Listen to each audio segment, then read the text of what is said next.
ప్రకటన గ్రంథము 5వ అధ్యాయము. మరియు లోపటను వెలుపటను వ్రాత కలిగి 7 ముద్రలు గట్టిగా వేసియున్న ఒక గ్రంథము సింహాసనమునందు ఆసీనుడయుండు వాని కుడిచేత చూచితిని. మరియు దాని ముద్రలు తీసి ఆ గ్రంథము విప్పుటకు యోగ్యుడైన వాడెవడని బలిష్ఠుడైన ఒక దేవదూత బిగ్గరగా ప్రచురింపగా చూచితిని. అయితే పరలోకమందు గాని భూమి మీద గాని భూమి క్రింద గాని ఆ గ్రంథము విప్పుటకైనను చూచుటకైనను ఎవనికిని శక్తి లేకపోయెను. ఆ గ్రంథము విప్పుటకైనను చూచుటకైనను యోగ్యుడెవడును కనబడనందున నేను బహుగా ఏడ్చుచుండగా ఆ పెద్దలలో ఒకడు, ఏడువకుము, ఇదిగో దావీదుకు చిగురైన యూదా గోత్రపు సింహము 7 ముద్రలను తీసి ఆ గ్రంథమును విప్పుటకై జయము పొందెనని నాతో చెప్పెను.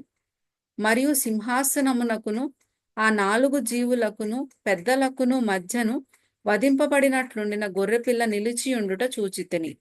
ఆ గొర్రెపిల్లకు 7 కొమ్ములును 7 కన్నులు నుండెను. ఆ కన్నులు భూమి అందంతటికీ పంపబడిన దేవుని 7 ఆత్మలు. ఆయన వచ్చి సింహాసనమునందు ఆసీనుడయుండు వాని కుడి చేతిలో నుండి ఆ గ్రంథమును తీసుకొనెను. ఆయన దానిని తీసుకొనినప్పుడు ఆ 4 జీవులను వీణెలును ధూపద్రవ్యములతో నిండిన సువర్ణ పాత్రలును పట్టుకొని ఉన్న ఆ 24 పెద్దలును ఆ గొర్రెపిల్ల ఎదుట సాగిలపడిరి. ఈ పాత్రలు పరిశుద్ధుల ప్రార్థనలు. ఆ పెద్దలు, నీవు ఆ గ్రంథమును తీసుకొని దాని ముద్రలను విప్పుటకు యోగ్యుడవు. నీవు వధింపబడిన వాడవై నీ రక్తమిచ్చి ప్రతి వంశములోను ఆయా భాషలు మాట్లాడు వారిలోను ప్రతి ప్రజలోను ప్రతి జనములోను దేవుని కొరకు మనుషులను కొని మా దేవునికి వారిని ఒక రాజ్యముగాను యాజకులను గాను చేసితివి గనుక వారు భూలోకమందు ఏలుదురని క్రొత్త పాట పాడుదురు.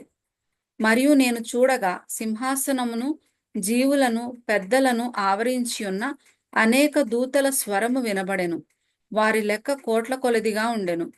వారు వధింపబడిన గొర్రెపిల్ల శక్తియు ఐశ్వర్యమును జ్ఞానమును బలమును ఘనతయు మహిమయు స్తోత్రమును పొందనర్హుడని గొప్ప స్వరముతో చెప్పుచుండిరి.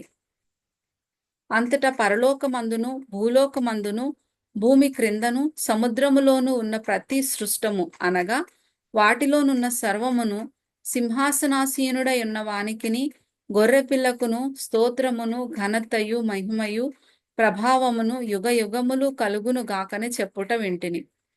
ఆ 4 జీవులు ఆమెన్ అని చెప్పగా ఆ పెద్దలు సాగిలపడి నమస్కారము చేసిరి.